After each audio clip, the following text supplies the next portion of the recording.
Hey guys, it's Ara and today I'm going to make a bit more of a serious video. So as you guys know, I have anxiety and I wish I had information about how to deal with anxiety attacks and panic attacks before I started dealing with them. So today I'm going to give you all my tips and tricks to get through anxiety attacks and panic attacks. So let's get right into the video. So I have my little notes app open so I don't forget anything because I really want to give you guys all the information that would help me. So starting off with the difference between an anxiety attack and a panic attack. So I don't have like the strict medical definition, but for me, a panic attack is when I genuinely think I'm going to die. It is that sense of impending doom, and trust me, if you felt it, you know what I'm talking about. An anxiety attack, on the other hand, is more so like you feel your heart racing, you're like, oh my goodness. But trust me, a panic attack, in my opinion, is much worse than an anxiety attack. With that being said, a panic attack typically requires a bit more care and time to deal with compared to an anxiety attack.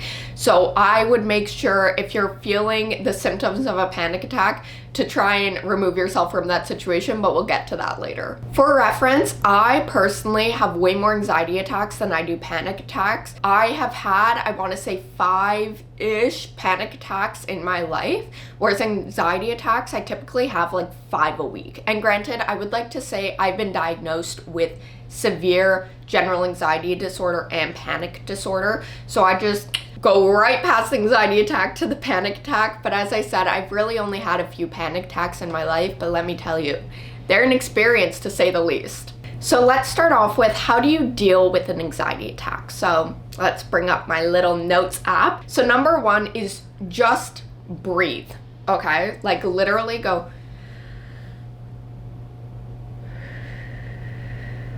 And trust me, when you're having an anxiety attack, the last thing your brain wants to go to is breathing.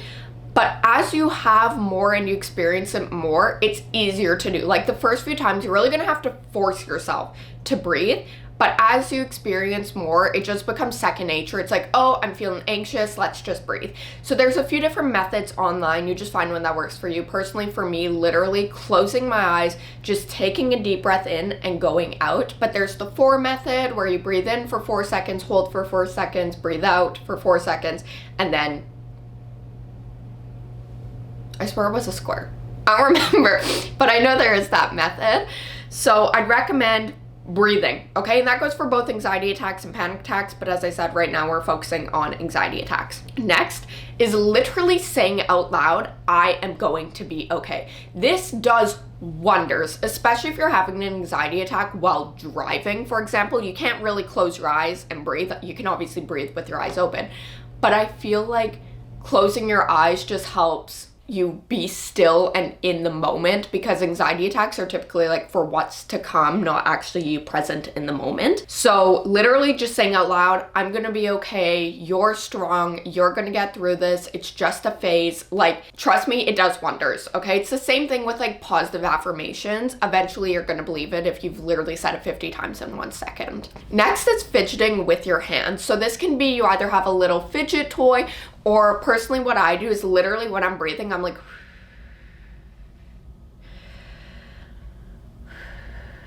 that's literally what I do. So basically you just go like this, and it helps with counting as well. So for example, again, going back to like the speaking yourself through it, just literally go like 1, 2, 3, 4, 1, 2, 3, 4.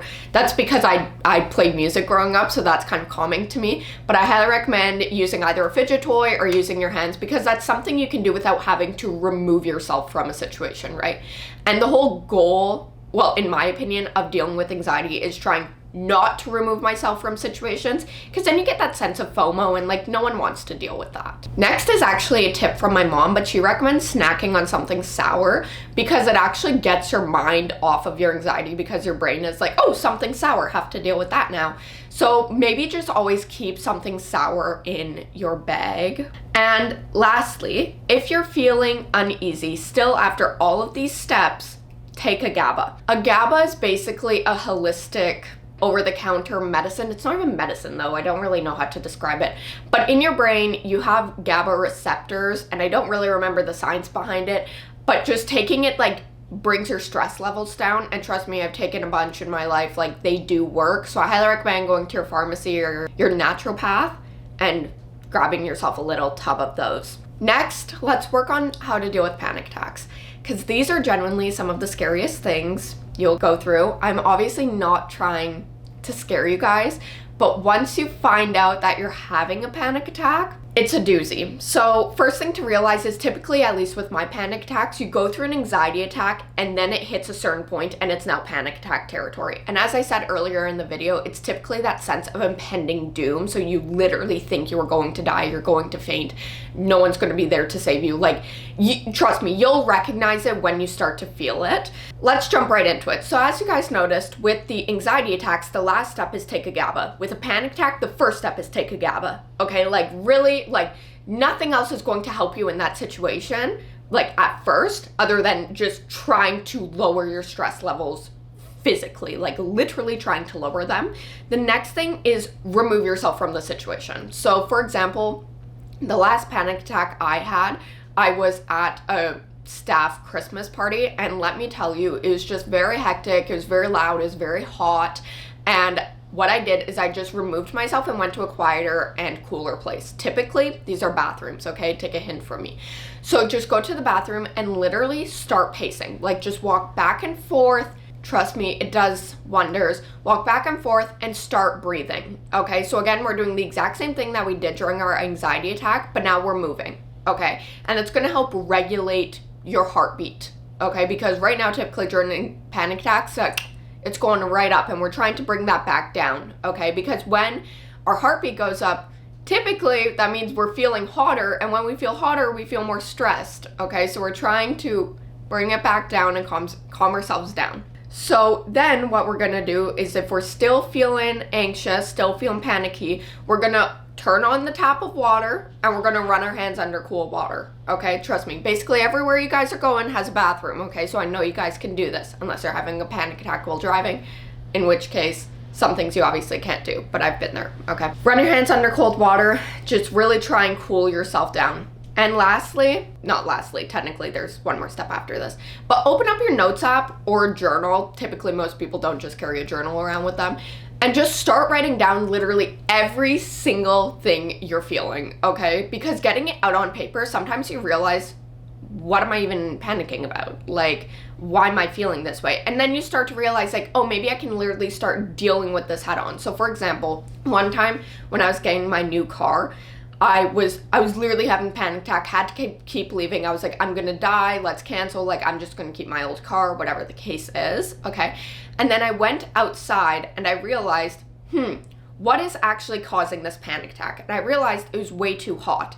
So now with that knowledge, my panic attack was gone. Now I just realized, how do I move forward with dealing with this panic attack? So in my case, I put on shorts, okay? Because I always bring extra clothes with me, or you can roll up your pants, okay? You figure out how to deal with the actual problem instead of just panicking about the possible outcome, in this case, death. Lastly, if you are still feeling terrible, like none of these steps have helped you, take an Ativan. It does need to be prescribed to you, but I've only ever taken it when I went to the hospital, which you guys will hear later in the video. But I do have some Ativan prescribed, and it is a nice thing to just have on me, so I know it is a tool in my toolkit. So let's move on to, how do we actually just prevent these terrible things from happening, okay? How do we prevent an anxiety attack and a panic attack? So as I said earlier, for me, it goes anxiety attack, ding, panic attack. Number one is, unfortunately, you can't actually prevent these things unless you're literally removing yourself from every single anxiety-inducing situation, which is not a way to live your life. Trust me, I've tried, and it just is not worth it. Just realize that unfortunately, if you have an anxiety disorder, it is just going to be a part of your life. But there are some things that can still help you. So number one is always have a bag with you. I have a fanny pack that I bring everywhere. Hopefully one day I actually get a nicer purse so that it doesn't look as ugly.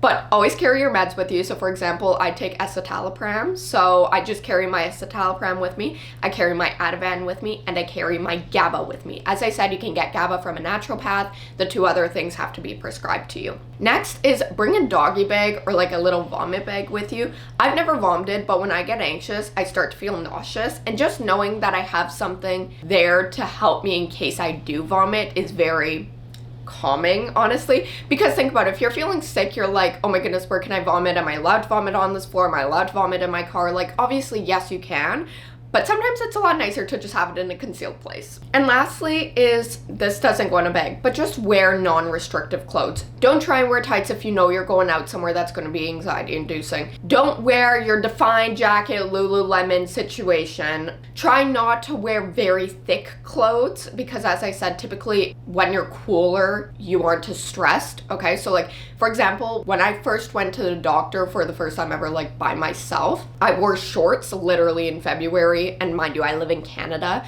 So my doctor was like, why are you wearing shorts? I was like, oh babes, we're gonna get into that. I was literally diagnosed with anxiety right after I walked in, okay? And lastly, I just want to end off this video by saying that even if you're going through these anxiety attacks or panic attacks, you are going to be okay. And if you feel like you aren't going to be okay, you can go to the hospital. You can go to ER. Now, obviously, I'm saying that from a place where it's free for me to visit my hospital. I know in the States it's a little bit different, but just go to the hospital. They're there to help you. One of the times I was actually admitted, like I had to put on the gown and everything. Turns out I had a really bad case of COVID, so that's really awkward. People are here to help you. Your friends are here to help you. Your family is. Whether or not you're open about your anxiety, I recommend you are. Personally, it's helped me a lot because then people are a lot more receptive about how you're feeling. But anyway, I love you lots. Tell yourself that you love yourself lots, and I'll see you guys in the next video. Peace.